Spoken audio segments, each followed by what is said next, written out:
कानून बना रही है वो कानून में कितने कुर्मियों का क्या भागीदारी होगी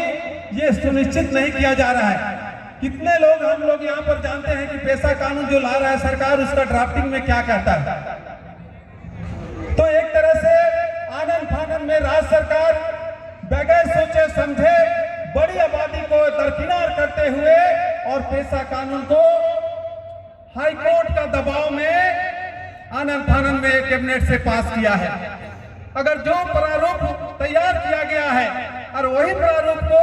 बगैर संशोधन किए हम लोगों ने बहुत प्रयास किया, महामहिम राज्यपाल जी से भी मिला, मंत्री महोदया जी से मिला, हम लोगों ने कहा कि जो कुर्मियों का रूढ़ी प्रथा है, जो वैसी प्रथा है, उस प्रथा को उस पेशा कानून का जो प्रारूप है उस प्रारूप में ऐड किया जाए। लेकिन राज्य सरकार बिल्कुल नहीं सुनी, एक बात भी आपका नहीं सुना गया और पेशा कानून को कैबिनेट से पास कर दिया गया है। राज्य सरकार को बताना होगा कि वो ऐसे गांव जिस गांव में गैर आदिवासी 90-95% रहते हैं उस गांव में किस तरह से ग्राम प्रधान का चयन करेगी। बताना होगा राज्य सरकार को इस सारी बातों को। एक गुप्त तरीके से अभी तक उसका जो प्रारूप है उसको बगैर सार्वजनिक किए, बगैर सामाजिक लोगों से बगैर राय लिए और हाई कोर्ट का दबाव में पेशा कानून को कैबिनेट से पास कर दिया गया है। आप सभी लोगों से कहना चाहेंगे कि जिस तरह से दरकिनार किया जा रहा है कुर्मियों को, अगर हम लोग चुपचाप इसी तरह अगर बैठे रहे तो आने वाले दिनों में हम लोगों का बाल बच्चों का भविष्य खतरे में आ जाएगा। इसलिए आप सभी लोगों से कहना चाहेंगे, मनभोज के बहाने सभी गार्जियन लोग, सभी शिक्षित गार्जियन लोग उपस्थित हुए हैं, सभी लोगों से आग्रह है कि इस पर गहन मंथन किया जाए और सरकार को सुझाव दिया जाए कि वैसे जगहों पे कुर्मियों का भी हक होना चाहिए जिस गांव में कुर्मियों की आबादी सबसे ज्यादा है उसमें कुर्मियों की भागीदारी होना चाहिए। नहीं तो पूरा जिला को आधार मान ले रहा है और एक सिरे से आपको दरकिनार कर दिया जा रहा है। आप सभी लोगों से, गार्जियन विशेष तौर पे बुद्धिजीवी लोग से कहना चाहेंगे कि एक बड़ा सेमिनार बुलाया जाए कुर्मियों का और उसमें इस पर गहन विचार किया जाए कि क्या करना चाहिए हम लोग को। अगर इस तरह से होगा तो शेड्यूल एरिया में जितना रांची जिला है, जमशेदपुर जिला है, आपका सारा संवैधानिक अधिकार खत्म हो जाएगा। गांव का रीति रिवाज जो आपका है उसको भी खत्म कर दिया जाएगा। इसलिए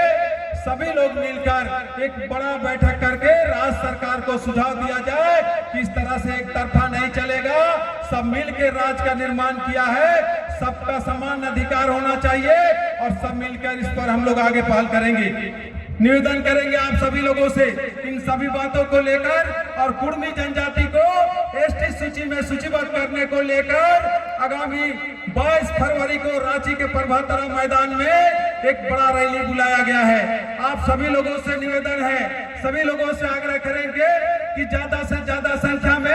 रांची का प्रभातरा मैदान में 22 फरवरी को जो महारैली होने वाला है कुर्मियों का, उस रैली में सभी लोग ज्यादा से ज्यादा संख्या में पहुंचे और अपना कुर्मियों का जो ताकत है उस ताकत को दिखाने का काम करें और भारत सरकार को भी हम लोग दिखाने का काम करेंगे कि जितना जल्द हो सके कुर्मी जनजाति को एसटी का सूची में सूचीबद्ध किया जाए, अन्यथा आर पार की लड़ाई लड़ने के लिए हम सब तैयार हैं। आप सभी लोगों से,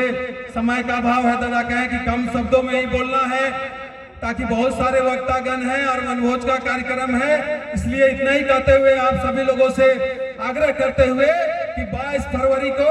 रांची के प्रभातरा मैदान में हम लोग एकजुट है। 5 लाख कुर्मियों का जुटने का हम लोग तैयारी कर रहे हैं और 5 लाख कुर्मी जुटकर भारत सरकार को दिखाएंगे कि आप जितना जल्दी हो सके कुर्मी जनजाति को एसटी का सूची में सूचीबद्ध किया जाए और कुर्माली भाषा को संविधान की 8वीं अनुसूची में शामिल किया जाए। इन दोनों मांगों को लेकर प्रभातरा मैदान में हम लोग जोरदार तरीके से पूरे समाज को एकजुट करेंगे और आप सभी लोगों से आग्रह है कि सब मिलकर, हम सभी लोग मिलकर उसको सफल बनाएंगे। इतना ही कहते हुए जय कुर्मी समाज, जोहार।